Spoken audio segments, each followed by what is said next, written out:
the summer movie season is done and gone now, and we head into fall, which means we're still going to get plenty of big summerish movies, but now they'll be held to a different arbitrary standard and sharing the multiplex with smaller and independent films that half of the movie press already saw a year ago at Sundance, and a shiny new platter of prestige pictures vying for critical accolade and a shot at the Academy Awards. This year, three of the big dogs already emerging in that regard are Sully, Birth of a Nation, and Hacksaw Ridge, and the three share a certain amount in common. They're all historical films based on actual events, they're all biopics about emotionally troubled men thrust into situations of leadership and heroism, grappling with the responsibilities thereof, and they each pose a challenge to the modern entertainment media in terms of fairly judging and or reporting on films when inextricably bound to filmmakers who happen to be, this fucking word, problematic. Hashtag probably. Specifically, Sully, which features Tom Hanks as Captain Chesley Sullenberger of Miracle on the Hudson fame, comes courtesy director Clint Eastwood, a literal living legend and one of the most venerated actor, producer, director, composer sometimes, auteurs in the history of the cinematic medium, whose public persona over the last half-decade or so has, unfortunately, mainly consisted of talking to a chair at the Republican National Convention, saying dumb shitty things about millennials to a magazine, and insinuating that he'd be A-OK with spray-tan Hitler being president of the United States.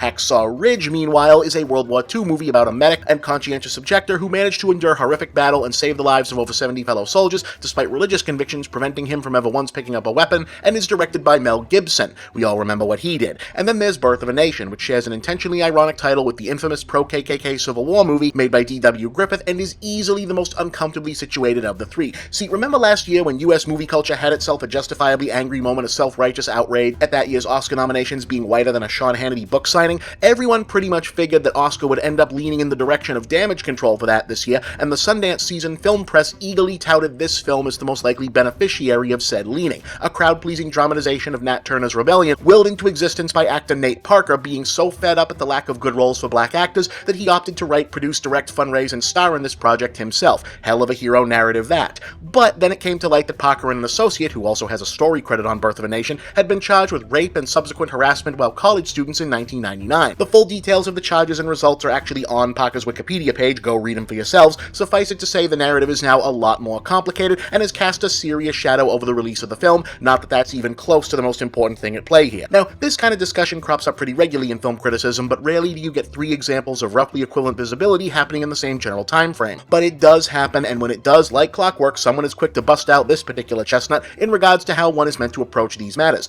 You have to separate the artist from the art. Now, that sounds like an incredibly reasonable position at first. Reviewing or just watching a movie isn't about passing moral judgment on movie makers, film criticism isn't the legal system, plenty of great art over the years has been made by terrible people, etc., etc. The thing about that maxim, though, is almost nobody ever actually fucking does it. I mean, people abide by the spirit of it. You don't generally see a plurality of respectable, serious-minded critics taking points on and off for a filmmaker's personal beliefs of politics, and while being accused or outright proven to be a huge asshole might hurt you when it comes to one-pot popularity contests like the Oscars and most other movie awards, well, on the other hand, Roman Polanski, Sean Penn, Woody Allen, etc., all still widely praised and honored, you know? But on the other hand, actually separating art and artist is not only something rarely done, it's the literal opposite of what's considered both good criticism and just plain thoughtful engagement with the culture. To truly separate the two, a review of Hacksaw Ridge would end up reading like this: "Oh wow, this movie some guy made was really bloody and super Jesus-y. It's weird how something so violent wants to be about pacifism, right? Almost like whoever it was that made it was grappling with some kind of martyr complex, you know? Or,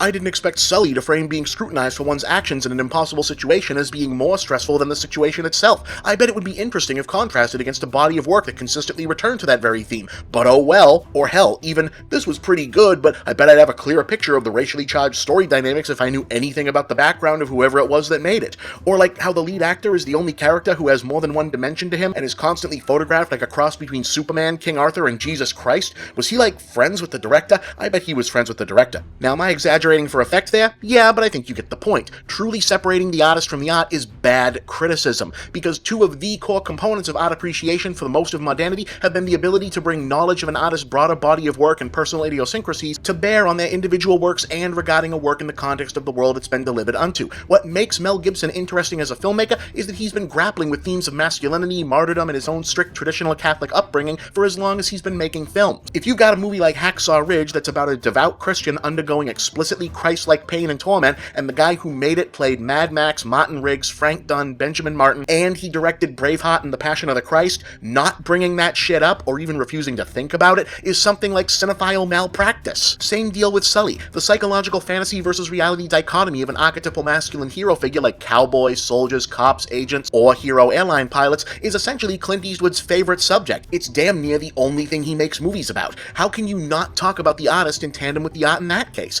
And while on the subject, since at least one widely held view of the Donald Trump phenomenon is that his candidacy is built entirely on exaggerated masculine bluster, the political viability of which only exists in proportion to patriarchal panic at the alternative of potential female president, yeah, Dirty Harry's politics in that regard probably rate a mention or two. How could they not? As for Parker and Birth of a Nation, well, even if it were possible or proper to cast something like that out of your mind completely, the guy wrote, directed, produced, and cast himself in a movie where he gets to preach literal sermons, endure violent beatings with Herculean stoicism, inspire a revolution by sheer power of his words, and, well, go read up on what happened to Nat Turner. The point is, if ever a movie invited analysis of its maker as part of its overall appraisal, it's a pseudo one-man show hagiography like this. And as far as the scandal is concerned, well, shit, the movie is about justice being denied to people who were used and abused like they're not even human by a system that abets the same, so it's not exactly irrelevant. Not that it ever could be irrelevant, just so we're clear. In other words, in a lot of cases, possibly most, you can't truly separate the artist from the art and still have anything meaningful to say. And most of the time, when people say you should do just that, what they really mean is you shouldn't punish a movie for the person who made it,